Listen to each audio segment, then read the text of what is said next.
Group 1 aspirants కోసం టీశాట్ ప్రతిష్టాత్మకంగా నిర్వహిస్తున్నటువంటి కార్యక్రమానికి స్వాగతం.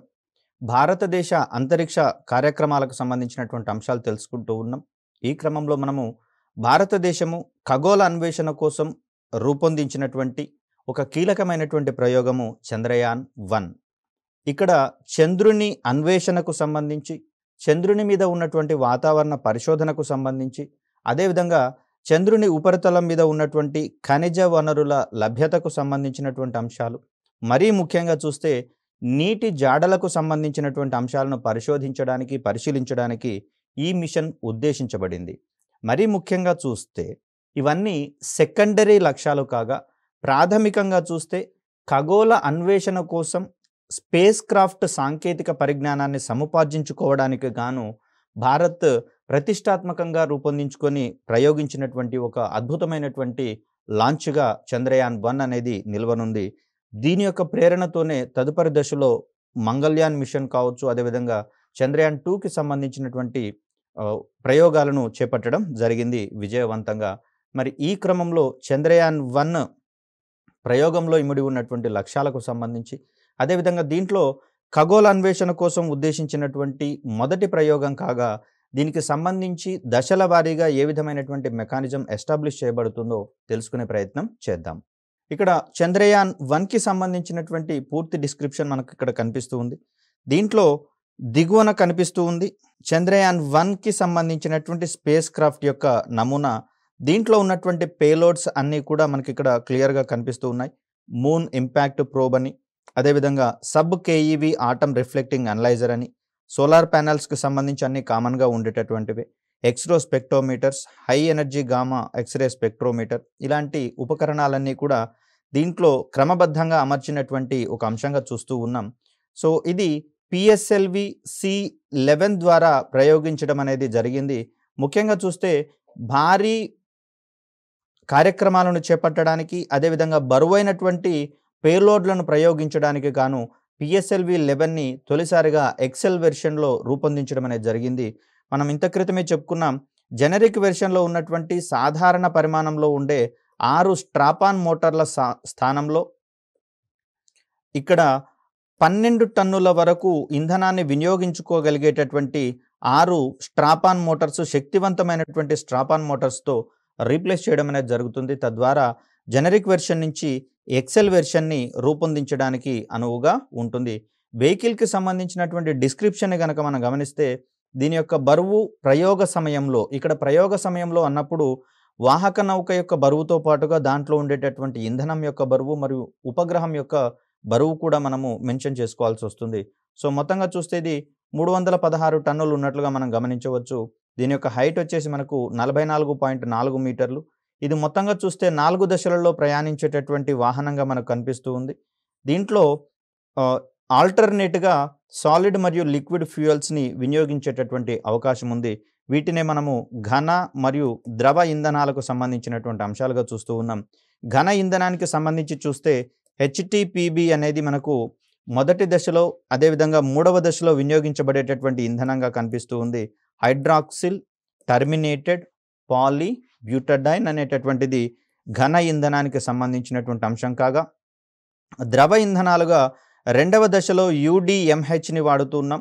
అన్సిమెట్రికల్ డై మిథైల్ హైడ్రజీన్ అనేటటువంటిది కాగా, 4వ దశకు వచ్చేసరికల్లా మోనోమిథైల్ హైడ్రజీన్ వంటి ఇంధనాలను, ద్రవ ఇంధనాలను వాడుతూ ఉన్నాం.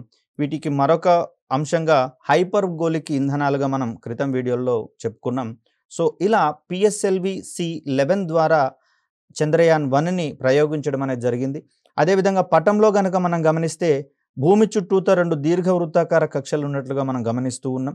ఇక్కడ దీర్ఘవృత్తాకార కక్ష భూమికి సమీపంలో ఉన్నటువంటి బిందువు వద్దకు దాన్ని మనము పెరిగి అంటాము. అంటే ఆ కక్ష భూమికి ఉన్నటువంటి సామీప్య దూరాన్ని పెరిగి అని, సుదూరంలో ఉండేటటువంటి దూరాన్ని మనము అపోగి అనేటటువంటి అంశాలుగా చూస్తూ ఉన్నాం కదా. సో అతి స్వల్ప పెరిగి విలువ కలిగినటువంటి స్థానం వద్దకు PSLV-11 ద్వారా చంద్రయాన్-1 స్పేస్ క్రాఫ్ట్ని పంపించడం అనేది జరుగుతుంది. ఇది ఆ దీర్ఘవృత్తాకార కక్షలో పరిభ్రమిస్తూ ఉన్నటువంటి తరుణంలో అనువైనటువంటి సమయంలో కక్షా పెంపు చర్యల ద్వారా అంటే చంద్రయాన్ 1లో ఉన్నటువంటి లిక్విడ్ అపోగి మోటార్‌ను మండించడం ద్వారా దాని యొక్క కక్షను పెంచడం అనేది జరుగుతుంది. తర్వాత అది రెండవ దీర్ఘవృత్తాకార కక్షలోకి మళ్ళడం అనేది జరుగుతుంది. మరొక అనువైనటువంటి సమయంలో మళ్ళీ ఆ ల్యామ్‌ని మండించడం ద్వారా అంటే లిక్విడ్ అపోగి మోటార్‌ను మండించడం ద్వారా అది చంద్రుని వైపుకు ప్రయాణించేటటువంటి పథంలోకి మళ్లించబడుతుంది. దీన్నే మనము ట్రాన్స్‌ల్యూనార్ ఇంజెక్షన్ అనేటటువంటి పేరుతో పిలుస్తాం. అంటే చంద్రుని వైపుగా ప్రయాణించగలిగేటటువంటి అంటే భూమి యొక్క ఆకర్షణ పరిధిని దాటుకొని చంద్రుని యొక్క ఆకర్షణ పరిధిలోకి ప్రయాణించేటటువంటి ఈ స్థితిని మనము ట్రాన్స్‌ల్యూనార్ ఇంజెక్షన్‌కి సంబంధించినటువంటి అంశంగా చూస్తూ ఉన్నాం. ఎప్పుడైతే ఇది తన ప్రయాణ మార్గంలో చిట్ట చివరన చంద్రుని యొక్క ఆకర్షణ పరిధిలోకి వెళుతుందో అప్పటి నుంచి దానిని చంద్రుని వైపుకి పరిభ్రమించేటటువంటి కక్షలలోకి మళ్లించడం అనేది జరుగుతుంది. సో, అలా ఇది కాలక్రమంలో చంద్రుని చుట్టూతా 100 కిలోమీటర్ల ఎత్తులో ఉన్నటువంటి వృత్తాకార కక్షలోకి మళ్లించబడుతుంది. సో, అలా ఇది చంద్రుని చుట్టూతా పరిభ్రమించేటటువంటి పరిస్థితిని మనం గమనించవచ్చు. అందుకనే దీన్ని మనము ఆర్బిటర్ అనేటటువంటి పేరుతో పిలుస్తూ ఉంటాం. చంద్రయాన్ 1 ప్రోగ్రామ్‌లో భాగంగా రూపొందించబడినది కేవలం ఆర్బిటర్ మాత్రమే. చంద్రయాన్ 2కి సంబంధించి చూస్తే ఒక ఆర్బిటరు, ఒక ల్యాండరు, అదేవిధంగా ఒక రోవరు ఇటువంటి వాటిని ప్రయోగించడం అనేది జరిగింది. ఈ ఆర్బిటర్‌తో పాటుగా ఒక మూన్ ఇంపాక్ట్ ప్రోబ్ అనేటటువంటి ఒక ప్రోబ్‌ని చంద్రుని యొక్క ఉపరితలం మీద పతనమయ్యేలా పడివేయడం అనేది జరిగింది. మరి వీటికి సంబంధించినటువంటి కీలకమైనటువంటి అంశాలను ఇప్పుడు తెలుసుకునే ప్రయత్నం చేద్దాం. సో, ఇక్కడ మనకు కక్షా పెంపు చర్యలకు సంబంధించినటువంటి క్లియర్ కట్ ఇన్ఫర్మేషన్ అనేది మనకి ఇక్కడ కనిపిస్తూ ఉంది.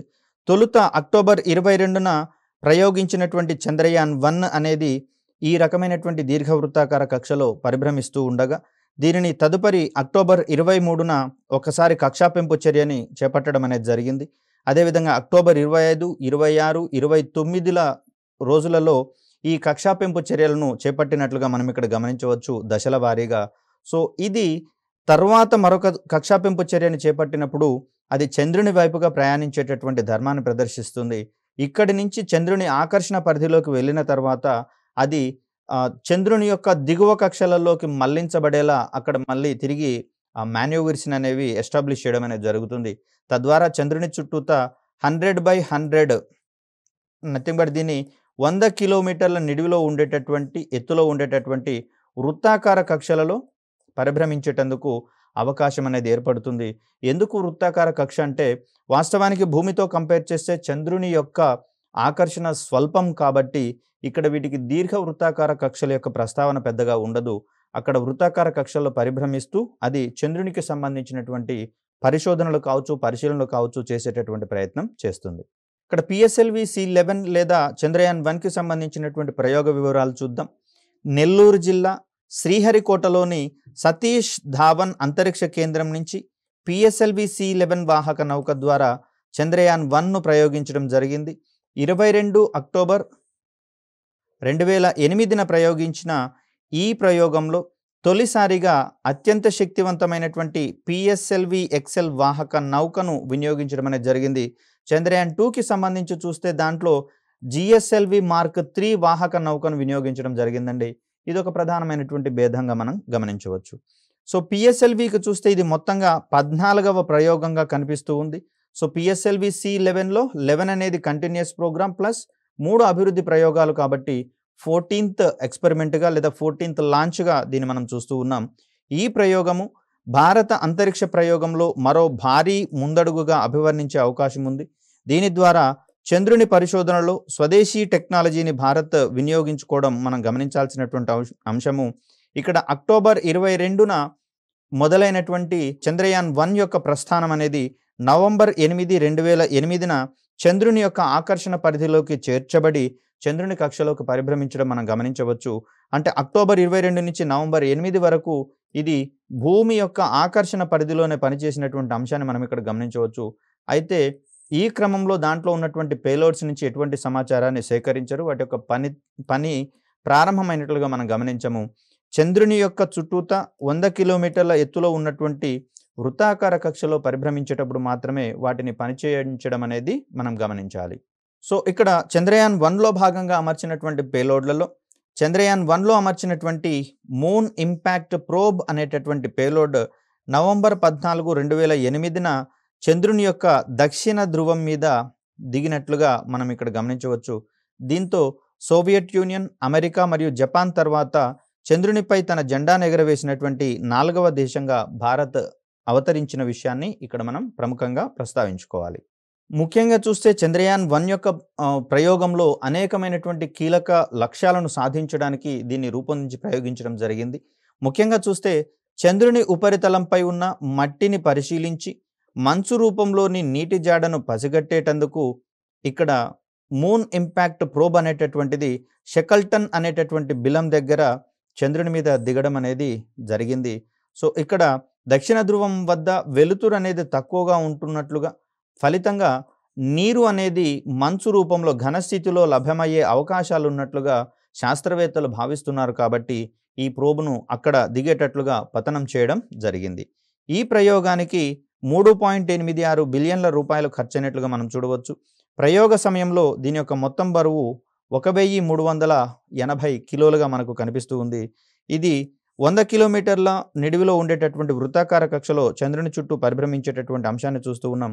అయితే చంద్రుని యొక్క కక్షలో గనక చూస్తే దీని యొక్క బరువు 675 కిలోలుగా ఉంటున్నట్లుగా మనం ఇక్కడ గమనించవచ్చు. దీనికి ప్రధాన కారణము భూమి యొక్క ఆకర్షణతో పోలిస్తే చంద్రుని యొక్క ఆకర్షణ అనేది స్వల్పంగా ఉంటుంది, చాలా తక్కువగా ఉంటుంది. కాబట్టి ఆ క్రమంలో బరువు సైతము చంద్రుని మీద భూమితో కంపేర్ చేస్తే తక్కువగా ఉండేటటువంటి విషయాన్ని గుర్తుంచుకోవాలి. మరి చంద్రయాన్-1 రూపొందించుకున్నటువంటి లక్ష్యాలను గనక మనం గమనిస్తే ప్రధానంగా చంద్రుని చుట్టూ పరిభ్రమించగల స్పేస్ క్రాఫ్ట్ను డిజైన్ చేయడము, అభివృద్ధి చేయడము, ప్రయోగించడం అనేటటువంటి ఉద్దేశాలతో ఈ ప్రయోగాన్ని చేపట్టడం అనేది జరిగింది. ముఖ్యంగా చూస్తే ఇప్పటి వరకు ఉన్నటువంటి ఉపగ్రహాలన్నీ కూడా భూమి యొక్క ఆకర్షణ పరిధిలోనే పనిచేస్తూ ఉండగా, భూమి యొక్క ఆకర్షణ పరిధిని దాటుకొని సుదూరంలో ఉన్నటువంటి చంద్రుని చేరడానికి ఎటువంటి మెకానిజం అవలంబించాలనేటటువంటి అంశాల మీద ప్రధానంగా ఈ ప్రయోగం అనేది దృష్టి పెట్టడం అనేది జరిగింది. అదేవిధంగా చూస్తే భూమి నుంచి చంద్రుని మీదకి వెళ్ళిన తర్వాత ఉపగ్రహం నుంచి కమ్యూనికేషన్స్ అందుకోవడానికి అవసరమైనటువంటి సాంకేతికతలను డిజైన్ చేయడము మరియు అభివృద్ధి చేయడం మీద కూడా ఈ ప్రయోగం అనేది దృష్టి సారించడం అనేది జరిగింది. ఇక్కడ ఈ ఉపగ్రహం చంద్రుని నుంచి సమాచారాన్ని సేకరించడమే కాదు, అది సేకరించినటువంటి సమాచారాన్ని భూమి మీద ఉన్నటువంటి గ్రౌండ్ స్టేషన్కి బదిలీ చేయాల్సి వస్తుంది. కాబట్టి మరి అటువంటి కమ్యూనికేషన్ నెట్వర్క్ని ఎస్టాబ్లిష్ చేసుకునేటటువంటి క్రమంలో ఇదొక టెస్టింగ్ ప్లాట్ఫామ్గా నిలిచిపోవడం జరిగింది. తద్వారా ఇది తర్వాత చేపట్టినటువంటి మార్స్ ఆర్బిటర్ మిషన్, దీన్నే మనం మంగళయాన్ అంటున్నాం. అదేవిధంగా చంద్రయాన్-1 తర్వాత అదే రకమైనటువంటి పనితీరుతోటి, అదే రకమైనటువంటి పరిశీలనతోటి ఉద్దేశించినటువంటి చంద్రయాన్-2 ప్రయోగాలలో కూడా ఈ సాంకేతికతను ఉపయోగించుకోవడం అనేది జరిగింది. అదేవిధంగా చూస్తే చంద్రయాన్-1లో అమర్చినటువంటి పేలోడ్ల ద్వారా మొత్తంగా 11 పేలోడ్స్ ఉన్నాయని చెప్పుకున్నాం కదా. ఈ పేలోడ్స్ ద్వారా క్రింది పరిశీలన చేయాలని సంకల్పించుకోవడం జరిగింది. ముఖ్యంగా చూస్తే చంద్రునికి సంబంధించినటువంటి త్రిమితీయ అట్లాస్, దీన్నే మనము 3 డైమెన్షనల్ అట్లాస్ అని చెప్పేసి అనవచ్చు. ఫలితంగా చంద్రుని ఉపరితలం మీద ఉన్నటువంటి మైదానాలకు సంబంధించి, పీఠభూములకు సంబంధించి, అదేవిధంగా కొండ ప్రాంతాలు లేదా పర్వతాలకు సంబంధించినటువంటి అంశాలను మనం మ్యాపుల రూపంలో పరిశీలించేటందుకు అవకాశం అనేది కలుగుతుంది. సో ఇటువంటి అట్లాస్ను 5 నుంచి 10 మీటర్ల ఖచ్చితత్వంతో లేదా రెజల్యూషన్తో తయారు చేసేటటువంటి ఉద్దేశంతో ఈ చంద్రయాన్-1ని చేపట్టడం అనేది జరిగింది. ఇతర లక్ష్యాలను గనక మనం గమనిస్తే చంద్రుని ఉపరితలంపై రసాయనిక మరియు ఖనిజ సంబంధమైనటువంటి అంశాలను మ్యాపింగ్ చేయడానికి, ముఖ్యంగా చూస్తే మానవ ఆవాసాలను గనక మనం నిర్మించుకోవాలి అనుకుంటే అక్కడ కొన్ని రకాలైనటువంటి ప్రత్యేక అవసరాల కోసం పనిముట్లు అవసరం అవుతాయి. మరి వీటికి సంబంధించినటువంటి పనిముట్లను భూమి మీద నుంచి మోసుకొని పోవాలంటే చాలా ఖర్చుతో కూడుకున్నటువంటి విషయం. కాబట్టి చంద్రుని మీదనే గనక ఖనిజాలు లభ్యమైతే సంబంధిత మెకానిజంని అక్కడే ఎస్టాబ్లిష్ చేసుకునేటందుకు వీలుంటుంది. కాబట్టి అందుకు అనువైనటువంటి అవకాశాల కోసం ఇది సెర్చ్ చేయడం అనేది జరుగుతుంది. సో దీంట్లో భాగంగా అంటే చంద్రయాన్-1కి సంబంధించినటువంటి ఈ లక్ష్యాన్ని సాధించిన క్రమంలో చంద్రుని ఉపరితలంపై మెగ్నీషియం, అల్యూమినియం, సిలికాన్, కాల్షియం, ఇనుము, టైటానియం, రేడాన్, యురేనియం మరియు థోరియంల యొక్క ఉనికిని పరిశీలించడానికి ఈ ప్రయోగం అనేది చేపట్టడం జరిగింది. అదేవిధంగా చూస్తే చంద్రయాత్రకు ఉపయోగపడే వివిధ అంశాలకు సంబంధించినటువంటి శాస్త్రీయ జ్ఞానాన్ని పెంపొందించేటందుకు సైతం ఈ ప్రయోగము ఉద్దేశించబడింది. ముఖ్యంగా చూస్తే భూమి మరియు చంద్రుని యొక్క కదలికలను నిరంతరం పరిశీలిస్తూ ఇక్కడ ట్రాన్స్‌ల్యూనార్ ఇంజెక్షన్ తర్వాత అది కొన్ని రోజుల తర్వాత చంద్రుని యొక్క ఆకర్షణ పరిధిలోకి పోయేటటువంటి క్రమంలో వీలుగా ఉండేటటువంటి అవకాశాలను పరిశీలించాల్సి వస్తుంది. ఇందుకు భూమి యొక్క మరియు చంద్రుని యొక్క కదలికలను నిరంతరం పరిశీలిస్తూ అనువైనటువంటి కొన్ని ప్రత్యేక సమయాలలో మాత్రమే ఇటువంటి మిషన్స్‌ని చేపట్టేటందుకు అవకాశం ఉంటుంది. అలాంటి సమయాలు అరుదుగా లభిస్తున్నటువంటి పరిస్థితులలో మరి ఆ అవకాశాలను సక్రమంగా సద్వినియోగం చేసుకోవాలంటే అందుకు సంబంధించినటువంటి సాంకేతికతతో పాటుగా ఖగోళపరమైనటువంటి అంచనాలు, అధ్యయనాలు సైతం కీలకమవుతాయి కాబట్టి మరి వాటన్నిటికి సంబంధించిన జ్ఞానాన్ని సముపార్జించుకునేటటువంటి క్రమంలోనే ఈ మిషన్ ఉపయోగపడడం జరిగింది. అదేవిధంగా చూస్తే భవిష్యత్ అంతరిక్ష కార్యక్రమాల్లో ఉపయోగించడానికి గాను మూన్ ఇంపాక్ట్ ప్రోబ్ వంటి పేలోడ్లను చంద్రుని యొక్క ఉపరితలంపై సురక్షితంగా దించడానికి దీన్నే మనము సాఫ్ట్ ల్యాండింగ్‌కి సంబంధించినటువంటి అంశాలుగా చూస్తాం. సో ఇక్కడ ఒక ప్రోబ్ అనేటటువంటిది చంద్రుని యొక్క ఉపరితలం మీద పతనం కావడానికి ఎంతైనా చంద్రునికి కొంత ఆకర్షణ శక్తి అనేది ఉంటుంది కాబట్టి ఆ ఆకర్షణ శక్తికి అనుగుణంగా అది నిర్ణీతమైనటువంటి వేగంతోటి ప్రయాణించడం అనేది జరుగుతుంది. మరి ఈ వేగంతో చంద్రుని ఉపరితలం మీద గనక దిగితే అది డ్యామేజ్ అయిపోయేందుకు అవకాశం ఉంటుంది కాబట్టి ఈ వేగాన్ని నియంత్రించుకుంటూ క్రమక్రమంగా అది చంద్రుని మీదకి సేఫ్‌గా ల్యాండ్ కావాల్సినటువంటి సాంకేతిక పరిజ్ఞానాన్ని సముపార్జించుకోవాల్సి వస్తుంది. మరి ఇదే రకమైనటువంటి మెకానిజంని ఇతర గ్రహాల అన్వేషణలో కూడా ఉపయోగించుకునేటందుకు వీలుంటుంది కాబట్టి దానికి సంబంధించినటువంటి ఒక టెస్టింగ్ ప్లాట్‌ఫామ్‌గా చంద్రయాన్-1 నిలిచిపోవడం జరిగింది. ప్రధానంగా చంద్రునిపై నీరు, మంచు ఉనికిని కనుక్కోవడానికి తద్వారా మానవ ఆవాసాల సాధ్యాసాధ్యాల పరిశీలనకు సైతం ఈ ప్రయోగం చేపట్టబడినట్లుగా మనం ఇక్కడ గమనించవచ్చు. మరి నీరు యొక్క అందుబాటు గనక అక్కడ ఉంటే సమస్త జీవజాలానికి అవసరమైనటువంటి నీటి వనరులు అక్కడే లభ్యమైతే గనక మనము సుఖమయ జీవనాన్ని చంద్రుని మీద ఏర్పాటు చేసుకోవడానికి అవకాశం ఉంటుంది కాబట్టి మరి ఆ అవకాశాల మీద చంద్రయాన్-1 అనేది ప్రధానంగా దృష్టి సారించడం జరిగింది. ఇక్కడ చంద్రయాన్-1 యొక్క లక్ష్యాలు ముఖ్యంగా చూస్తే సాంకేతిక సముపార్జన అనేది ఒకటి కాగా ఇక్కడ ఖనిజాల సంఘటనాన్ని చూడడము, అదేవిధంగా ఇతర వనరులకు సంబంధించినటువంటి అంటే చంద్రుని యొక్క ఉపరితలానికి సంబంధించినటువంటి త్రిమితీయ అట్లాస్‌ను రూపొందించడం వంటి కార్యక్రమాలను కూడా ఉద్దేశించుకున్నాం కాబట్టి మరి వాటన్నిటికీ సంబంధించినటువంటి అంశాలను పరిశీలించడానికి గాను ముఖ్యమైనటువంటి పేలోడ్లను చంద్రయాన్-1లో భాగంగా రూపొందించి అమర్చి ప్రయోగించడం అనేది జరిగింది. సో ఈ విధుల నిర్వహణకు గాను మొత్తంగా 11 పరికరాలను చంద్రయాన్-1లో అమర్చడం అనేది జరిగింది. వీటిలో 5 పరికరాలు పూర్తిగా భారతీయ పేలోడ్స్ అంటే వీటిని మనము స్వదేశీ పేలోడ్స్ అనేటటువంటి అంశంగా చూడవచ్చు. మిగిలిన 6 ఏవైతే ఉన్నాయో ఇవన్నీ కూడా యూరోపియన్ స్పేస్ ఏజెన్సీ, అదేవిధంగా బ్రిటన్, నాసా మరియు బల్గేరియా దేశాలకు చెందినటువంటి ఒక పేలోడ్స్‌గా మనం చూడవచ్చు. తద్వారా ఇది జాతీయ మరియు అంతర్జాతీయ ప్రాధాన్యతను కలిగినటువంటి ఒక మిషన్‌గా మనకు చంద్రయాన్-1 నిలిచిపోతుంది. చంద్రయాన్-2 విషయానికి వచ్చేసరికి దాన్ని మొత్తం పూర్తిగా స్వదేశీ పరిజ్ఞానంతోనే రూపొందించుకోవాలని నిశ్చయించుకోవడం జరిగింది. తొలుత రష్యాకు సంబంధించినటువంటి పరికరాలు వాడాలని అనుకోగా కాలయాపన జరుగుతున్నటువంటి పరిస్థితులలో పూర్తి స్వదేశీయంగానే చంద్రయాన్-2ని చేపట్టడం అనేది జరిగింది. ఇది రెండిటికి సంబంధించినటువంటి భేదాలలో మరొక కీలకమైనటువంటి అంశం. ఇక్కడ పరికరాలకు సంబంధించి చూస్తే టెర్రైన్ మ్యాపింగ్ కెమెరా, ఇది పేరులోనే అర్థమవుతోంది. ఉపరితలాన్ని మ్యాపింగ్ చేసుకునేటటువంటి క్రమంలో అవసరమైనటువంటి చిత్రాలను తీసేటటువంటి ఒక పరికరంగా మనకు కనిపిస్తుంది. దీన్ని సింపుల్గా మనము TMC అనేటటువంటి సంకేతనామంతో పిలుస్తాం. చంద్రుని ఉపరితల అధ్యయనము, మ్యాపింగ్ కోసం రూపొందించబడింది. 5 మీటర్ల ఖచ్చితమైనటువంటి రిజల్యూషన్తో చంద్రుని యొక్క ఉపరితల అమరికను అధ్యయనం చేయడానికి దీనిలో CMOS, దీన్ని మనము కాంప్లిమెంటరీ మెటల్ ఆక్సైడ్ సెమీ కండక్టర్కి సంబంధించినటువంటి కెమెరాలను అమర్చడం అనేది జరిగింది. అత్యంత పవర్ఫుల్ కెమెరాలుగా వీటిని మనం చూస్తూ ఉన్నాం. ఇవి 5 మీటర్ల రిజల్యూషన్తో కావాల్సినటువంటి అంచనాలకు అనుగుణంగా చంద్రుని యొక్క ఉపరితలాన్ని మ్యాపింగ్ చేసేటటువంటి అవకాశం ఉంది. ఇక్కడ ఈ కెమెరాకు సంబంధించి చూస్తే ఈ CMOS కెమెరాస్ ఏవైతే ఉన్నాయో వీటిని మొబైల్ ఫోన్లలో వెబ్ కెమెరాల్లో వాడుతున్నట్లుగా మనం ఇక్కడ గమనించవచ్చు. దృశ్య వికిరణాలతో, దీన్నే మనము విజిబుల్ లైట్ అంటున్నాం కదా, ఈ విజిబుల్ లైట్‌కి సంబంధించినటువంటి అంశాలతో పనిచేసే ఈ పరికరం అందించే సమాచారాన్ని ల్యూనార్ లేజర్ రేంజింగ్ ఇన్‌స్ట్రుమెంట్ అందించే సమాచారంతో అనుసంధానం చేసి పరిశీలిస్తే చంద్రుని యొక్క గురుత్వాకర్షణ క్షేత్రాన్ని అధ్యయనం చేసేటందుకు అవకాశం ఉంది.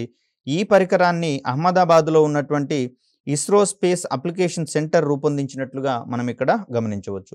ముఖ్యంగా గురుత్వాకర్షణకు సంబంధించి చూస్తే భూమి యొక్క గురుత్వాకర్షణలో సుమారుగా 1/6వ వంతు ఆకర్షణ పరిధిని కలిగి ఉంటుందని చంద్రుడు మనకు తెలుసు. సో అలా చూస్తే చంద్రుని మీద ఉన్నటువంటి వాతావరణ కణాలు ఏవైతే ఉన్నాయో ఈ కణాలు చంద్రుని మీద కేవలము 2.3 కిలోమీటర్స్ పర్ సెకండ్ వేగాన్ని గనక అందుకోగలిగితే అవి చంద్రుని యొక్క ఆకర్షణ పరిధిని దాటి అంతరిక్షంలోకి ప్రయాణించేటందుకు అవకాశం ఉంది.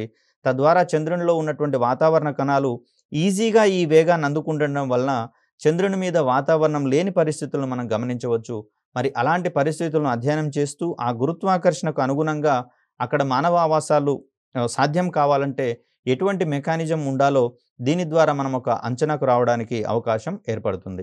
మరొక పరికరంగా మనకిక్కడ హైపర్ స్పెక్ట్రల్ ఇమేజర్ అనేది మనకు కనిపిస్తూ ఉంది. దీనిలో కూడా చంద్రునిపై ఉన్నటువంటి ఖనిజాలను మ్యాపింగ్ చేయడానికి గాను CMOS కెమెరాని అమర్చడం అనేది జరిగింది.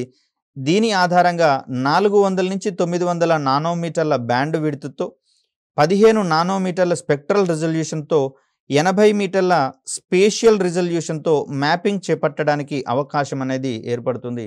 పూర్తిగా చంద్రుని యొక్క ఉపరితలానికి సంబంధించినటువంటి అంశాలలో ఒక అంచనాకు వచ్చినట్లయితే తదుపరి కార్యాచరణ మీద దృష్టి పెట్టడానికి అవకాశం అనేది ఏర్పడుతుంది. మరొక ఉపకరణంగా మనకిక్కడ ల్యూనార్ లేజర్ రేంజింగ్ ఇన్‌స్ట్రుమెంట్ అనేటటువంటిది కనిపిస్తుంది. దీన్ని మనము LLRI అనేటటువంటి పరికరంగా చూస్తూ ఉన్నాం. ఈ పరికరం చంద్రుని ఉపరితలంపైకి పరారుణ లేజర్ కాంతిని పంపి తదుపరి ఆ ఉపరితలం నుంచి పరావర్తనం చెందిన కాంతిని పరిశీలించడం ద్వారా చంద్రుని ఉపరితల స్థలాకృతి యొక్క ఎత్తును నిర్ణయించేటందుకు అవకాశం అనేది ఏర్పడుతుంది. ముఖ్యంగా చూస్తే ఈ చంద్రుని ఉపరితలం మీద ఉన్నటువంటి ఎత్తు పల్లాలను ఖచ్చితంగా అంచనా వేసేటటువంటి క్రమంలో దీని యొక్క పరిశీలన అనేది దోహదపడుతుంది. మరో రకంగా భౌగోళిక స్వరూపాన్ని అర్థం చేసుకునేటటువంటి క్రమాన్ని కూడా ఈ పరికరం అనేది వీలు కల్పించడం జరుగుతుంది. ఈ పరికరం ఒక సెకనుకు 10 వరకు కొలతలను సేకరిస్తూ పగలు రాత్రి కూడా పనిచేసేటటువంటి అవకాశం ఉన్న ఒక పరికరంగా మనకు ల్యూనార్ లేజర్ రేంజింగ్ ఇన్‌స్ట్రుమెంట్ అనేది కనబడుతుంది. మరొక పరికరము హై ఎనర్జీ గామా ఎక్స్కిరణ వర్ణపట మాపకము. దీన్నే HEX అనేటటువంటి సంకేతనామంతో పిలుస్తూ ఉన్నాం. 30 నుంచి 200 KeV సామర్థ్యంతో 40 కిలోమీటర్ గ్రౌండ్ రెజల్యూషన్‌తో యురేనియం, థోరియం, సీసము, రేడాన్ వంటి అనుధార్మిక మూలకాలను అధ్యయనం చేసేటందుకు ఇది కృషి చేస్తుంది. ముఖ్యంగా చూస్తే అక్కడ సౌర విద్యుత్ తర్వాత విద్యుత్ ఉత్పత్తికి అవకాశం ఉన్నటువంటిది అణు విద్యుత్ మాత్రమే కాబట్టి ఇక్కడ అనుధార్మికతను ప్రదర్శించేటటువంటి మూలకాల యొక్క లభ్యత మీద ఇది ప్రధానంగా దృష్టి సారించినట్లుగా మనం గమనించవచ్చు. ఒకవేళ అనుధార్మిక మూలకాలు గనక ఉంటే వాటి నుంచి వెలువడేటటువంటి వికిరణాలను అధ్యయనం చేస్తే సరిపోతుంది. ఆ వికిరణాల యొక్క జాడ గనక మనకు దొరికినట్లయితే ఖచ్చితంగా చంద్రుని మీద అనుధార్మిక మూలకాలు ఉన్నట్లుగా మనం అర్థం చేసుకోవచ్చు. తద్వారా పర్యావరణ హితమైనటువంటి పరిస్థితులలో అణు విద్యుత్తుని ఉత్పత్తి చేసుకోవడానికి అవకాశం ఏర్పడుతుంది. మరొక ముఖ్యమైనటువంటి పరికరంగా మూన్ ఇంపాక్ట్ ప్రోబ్ అనేది మనకు కనిపిస్తూ ఉంది. దీన్ని దక్షిణ ధ్రువం మీద దింపడం అనేది జరిగింది. ఇస్రో తయారు చేసినటువంటి ఈ పరికరంలో సి బ్యాండ్ రాడార్ ఆల్టిమీటర్ అమర్చడం అనేది జరిగింది. దీని ద్వారా ప్రోబ్ ఉన్నటువంటి ఆల్టిట్యూడ్ ఎత్తు అనేది సమయానుసారంగా గుర్తించడానికి అవకాశం అనేది ఏర్పడుతుంది. చంద్రుని యొక్క ఉపరితలాన్ని చిత్రించడానికి, వీడియో ఇమేజింగ్ వ్యవస్థకు, అదేవిధంగా చంద్రుని వాతావరణ అంశాల అధ్యయనానికి ద్రవ్యరాశి వర్ణపట మాపకాన్ని మాస్ స్పెక్ట్రోమీటర్ని అమర్చడం అనేది జరిగింది. దీనిలో భారత జాతీయ పతాకాన్ని పట్ట రూపంలో పంపించడం అనేది జరిగింది. తద్వారా ఈ ఇంపాక్ట్ ప్రోబ్ ఏదైతే ఉందో చంద్రుని మీద దిగిన తర్వాతనే భారతదేశము ప్రపంచంలో చంద్రుని ఉపరితలాన్ని చేరినటువంటి నాలుగవ దేశంగా అవతరించడం అనేది జరిగింది. సో ఇప్పటివరకు చూసిన స్వదేశీ పరికరాలు కాగా విదేశీ పరికరాలకు సంబంధించి చూస్తే చంద్రయాన్-1 ఎక్స్రే ఫ్లోరసెన్స్ స్పెక్ట్రోమీటర్ అనేది మనకి ఇక్కడ కనిపిస్తుంది. C1XS అనేటటువంటి అంశంగా చూస్తాం. దీని సహాయంతో 25 కిలోమీటర్ల రెజల్యూషన్తో magnesium, aluminium, silicon, calcium, titanium మరియు ఇనుము వంటి ఖనిజాల యొక్క ఉనికిని, వాటి యొక్క లభ్యతను పరిశీలించేటందుకు అవకాశం అనేది ఏర్పడుతుంది. అదేవిధంగా చూస్తే చంద్రుని యొక్క ఉపరితలాన్ని చేరే సౌర స్థిరాంకాన్ని సైతం ఇది పరిశీలించడానికి అవకాశం ఉంది. అంటే సోలార్ కాన్స్టాంట్ అనేటటువంటి అంశంగా దీన్ని మనం చూస్తాం. అంటే ఒక చదరపు మీటరు పరిమాణంలో చేరేటటువంటి సౌర ఉష్ణ శక్తి రాశిని మనం ఇక్కడ సోలార్ కాన్స్టాంట్ అనేటటువంటి అంశంగా చూస్తాం. ఇది ఆప్టిమమ్ లెవెల్లో ఉన్నప్పుడు మాత్రమే సౌర విద్యుత్ ఉత్పత్తికి అవకాశం అనేది ఏర్పడుతుంది. కాబట్టి దీనికి సంబంధించినటువంటి అంశాలను ఇది అధ్యయనం చేస్తుంది. దీన్ని రూథర్ఫర్డ్ ఆపిల్టన్ ల్యాబొరేటరీ యూకేకి సంబంధించి యూరోపియన్ స్పేస్ ఏజెన్సీ అదేవిధంగా ఇస్రో సంయుక్తంగా అభివృద్ధి పరిచినటువంటి ఒక పరికరంగా ఇది మనకు కనిపిస్తుంది, C1XS అనేది. ఇతర విదేశీ పరికరాలకు సంబంధించి చూస్తే sub KEV atom reflecting analyser, దీన్నే మనము సారా అనేటటువంటి పేరుతో పిలుస్తూ ఉన్నాం. చంద్రుని మీద ఖనిజాల అధ్యయనం కోసం యూరోపియన్ స్పేస్ ఏజెన్సీ రూపొందించినటువంటి ఒక పరికరంగా ఇది మనకు కనిపిస్తుంది. మరొకటి మూన్ మినరాలజీ మ్యాపర్, పేరులోనే కనిపిస్తుంది మినరాలజీ మ్యాపర్ అంటే ఖనిజ లవణాలకు సంబంధించినటువంటి మ్యాపింగ్ చేస్తుంది. దీన్ని బ్రౌన్ విశ్వవిద్యాలయము జెట్ ప్రొపల్షన్ ల్యాబొరేటరీస్ రూపొందించినట్లుగా మనకు కనిపిస్తుంది. ఇది డిసెంబర్ 17, 2018 నుంచి పనిచేయబడినట్లుగా మనం ఇక్కడ గమనించవచ్చు. మరొక ముఖ్యమైనటువంటి పరికరంగా స్పెక్ట్రోమీటర్ ఇన్ఫ్రారెడ్ SIR అనేటటువంటిది కనిపిస్తుంది. యూరోపియన్ స్పేస్ ఏజెన్సీ రూపొందించినటువంటి ఈ పరికరము సామీప్య పరారుణ వర్ణపటం సహాయంతో చంద్రుని మీద ఖనిజాల యొక్క అధ్యయనాన్ని ఉద్దేశించి పనిచేయడం జరుగుతుంది. ఇంకొకటి మినీ సింథటిక్ అపర్చర్ రాడార్, దీన్నే మనం మినీ SARగా పిలుస్తూ ఉన్నాం. దీన్ని నాసా రూపొందించింది. దీని ద్వారా చంద్రుని యొక్క ధ్రువ ప్రాంతాల్లో మంచు మరియు నీటి జాడలను కనుగొనేటందుకు అవకాశం అనేది ఏర్పడుతుంది. మరొక పరికరంగా రేడియేషన్ డోస్ మానిటర్ ఎక్స్పెరిమెంట్, దీన్నే మనము RADAM-7 అనేటటువంటి పరికరంగా చూస్తూ ఉన్నాం. ఇది బల్గేరియా రూపొందించినటువంటి పరికరంగా కనిపిస్తూ ఉంది. చంద్రుణ్ణి ఆవరించి ఉన్నటువంటి రేడియేషన్ వాతావరణం అంటే ఆ వాతావరణంలో ఉన్నటువంటి రేడియేషన్ పరిస్థితులకు సంబంధించినటువంటి అధ్యయనాలను చేపట్టేటటువంటి పరికరంగా ఇది మనకు కనిపిస్తుంది. ఇక్కడ చంద్రయాన్ 1కి సంబంధించినటువంటి ఇతర అంశాలను పరిశీలిస్తే ఇది అక్టోబర్ 22, 2008న 22,860 కిలోమీటర్ల అపోగి, 255 కిలోమీటర్ల పెరిగి, దీన్ని మనము 255/22,860 అనేటటువంటి సంకేతనామంతో చెప్పొచ్చు. ఈ కక్షలోకి దీనిని ప్రయోగించడం అనేది జరిగింది.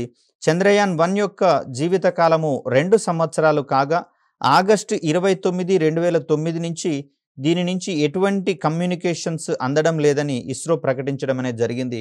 ముఖ్యంగా చూస్తే చంద్రయాన్ 1 తిరిగేటటువంటి 100 కిలోమీటర్స్ ఎత్తులో ఉన్నటువంటి కక్షలో రేడియేషన్కి సంబంధించినటువంటి పరిస్థితుల కారణంగా దీనిని దానిపైన ఉన్నటువంటి ఎగువ కక్షలోకి మార్చినట్లుగా, అక్కడ ఆ కక్షలో పరిభ్రమిస్తున్నటువంటి సందర్భంగా సౌర ఫలకాలకు కావలసినటువంటి లేదా సౌర ఫలకాలు పనిచేయడానికి అవసరమైనటువంటి సౌరశక్తి లభ్యం కాకపోవడం వల్ల అక్కడ ఉన్నటువంటి పేలోడ్లకు శక్తి అందలేదని తద్వారా మిషన్ యొక్క సేవలు నిలిపివేయబడ్డాయని ప్రకటించడం అనేది జరిగింది.